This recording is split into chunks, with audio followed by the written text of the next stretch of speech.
In this video, I will show how to print title in Microsoft Excel. So if your sheet has multiple pages and you need to appear title in every print, so page layout and click on print title. Now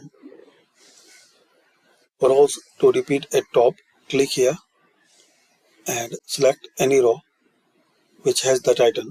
In my case, I have title in this row, so I need to select on this row. Then press enter. Now leave as a default, then click on OK. Now file and click on print. So once you change the page, you will get this title. Thanks for watching.